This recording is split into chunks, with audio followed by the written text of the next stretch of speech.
The applause started before Clara reached the back of the room. She stood near the exit, fingers digging into the strap of her worn bag, listening as her supervisor's name echoed through the auditorium.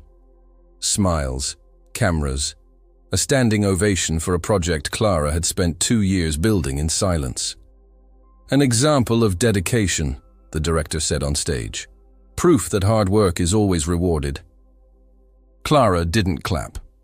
She watched the man bow slightly, confident, comfortable, as if the late nights, the rewritten drafts, the weekends sacrificed had been his burden to carry. Around her, people whispered excitedly. He deserves it. So inspiring. Must be nice to be recognized like that. Clara slipped out before anyone noticed she was there. The hallway outside was quiet, fluorescent lights buzzing softly. She leaned against the wall and closed her eyes for a moment, letting the noise fade. Her phone vibrated in her hand. A reminder notification. Rent due tomorrow. She swiped it away. 3 months earlier, Clara had been told her contract wouldn't be renewed. Budget cuts, they said. Nothing personal. She could stay temporarily, finish assisting on the project she had started, help with the transition. Think of it as closure, her supervisor had said kindly. So she stayed. Because leaving felt like giving up. Because she still believed effort mattered. That belief was getting harder to hold. Clara walked down the stairs instead of taking the elevator. Each step felt heavier than the last. On the ground floor, she passed the glass walls of the main office. Inside, her former team celebrated with cake and cheap champagne. No one looked her way. At home that night, Clara sat at her small kitchen table, laptop open, scrolling through job listings she'd already applied to. Rejection emails blurred together. We've decided to move forward with another candidate. Your skills are impressive, but... She closed the laptop. In the corner of the room, a stack of notebooks leaned against the wall. Handwritten plans, research, calculations, ideas no one had asked for but everyone had used. Clara picked up the top notebook and flipped through it slowly. Page after page of work, done without credit, without protection, without witnesses. At the very back, a folder was clipped inside. Emails, versions, timestamps, proof. She hadn't meant to keep them. At first, it was habit, then instinct, then something closer to fear. Clara stared at the folder, heart beating faster. Tomorrow, the company would announce a major expansion based on that project. Investors, press, big promises. And no one knew that one small assumption buried deep in the plan was wrong. Not inefficient, dangerously wrong. Clara had flagged it once, then twice, then stopped. Because speaking up had already cost her everything. She closed the notebook and turned off the light. Tomorrow, she would have to decide whether staying silent was still the safest choice, or if silence was about to hurt far more than just her. Clara arrived early the next morning, before the office filled with voices and perfume and forced enthusiasm. The building felt different when it was empty, honest, like it hadn't decided who mattered yet. She sat at her old desk, the one no one had reassigned because no one expected her to still be there. Her access badge still worked. For now. On the screen, the expansion plan was already open, final version, polished, approved. The flawed assumption sat quietly in the middle of it, dressed in confident language and optimistic projections. Anyone skimming would miss it. Anyone trusting the numbers would believe it. Clara leaned back and closed her eyes. She remembered the meeting months ago, when she had raised her hand and cleared her throat, voice careful, respectful. This variable depends on conditions we haven't tested, she had said. If we scale too fast. Her supervisor had smiled gently. We don't have time to be overly cautious.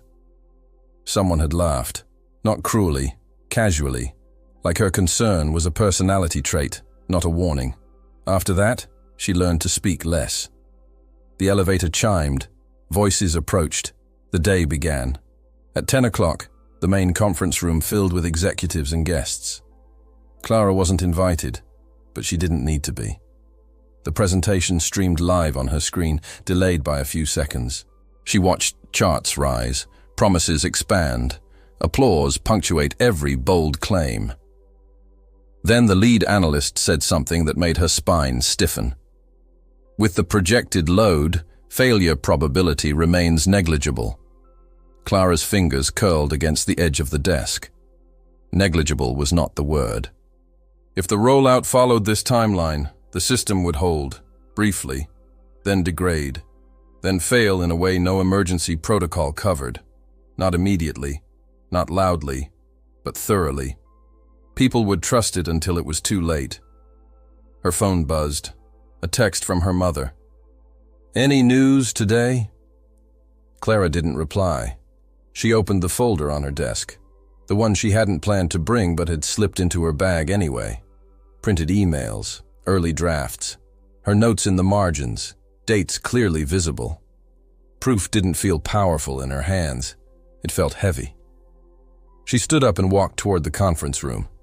Every step felt like crossing an invisible line. Outside the glass doors, she stopped. Inside, her supervisor was speaking now, confident, animated.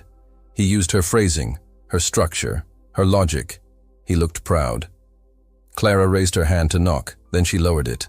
Security stood nearby, eyes scanning badges, not faces. She knew how this would look. A contract employee interrupting a major announcement. A risk. A disruption. She turned away and walked back to her desk, heart pounding, breath shallow. For the rest of the day, Clara did nothing. And that terrified her more than any consequence she could imagine, because she knew exactly what was coming next. The failure didn't happen that week, or the week after. For a moment, Clara wondered if she had been wrong, not about the flaw itself, but about its urgency. Doubt settled in quietly, the way it always does when consequences don't arrive on schedule. Then the first report came in. It wasn't labeled a failure, just an anomaly. A minor inconsistency flagged by a regional team and dismissed as user error. Clara read the internal message 3 times, pulse steady, but heavy. It matched her notes exactly. A second report followed, then a third. Still no alarm, no pause. The rollout continued. Clara watched from the sidelines, now fully removed from meetings, her desk relocated to a corner near the printers. Her badge access flickered once, then stabilized. A warning without words. At home, she spread her notebooks across the table again. She rewrote her findings, not for clarity, but for courage. Each sentence felt like preparing a defense. She drafted an email addressed to the Executive Oversight Board. Not emotional, not accusatory, just precise. She didn't send it. Instead, she saved it, attached the documentation, and waited. Days later, the anomaly became an incident. A regional system went offline for 7 minutes. No data lost, no injuries.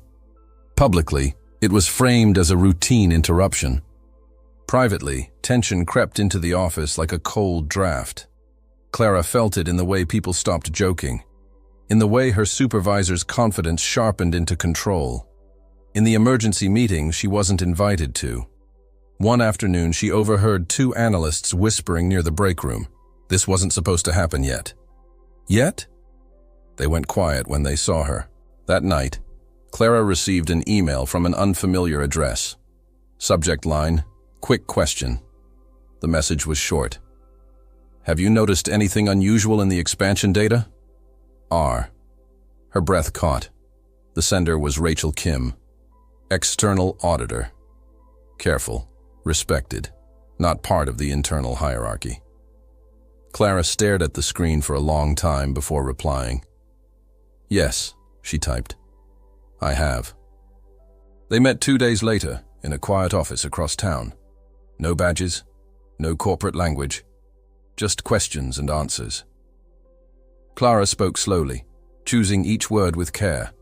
She laid out the assumption, the conditions under which it failed, the timeline no one wanted to acknowledge. Rachel listened without interrupting.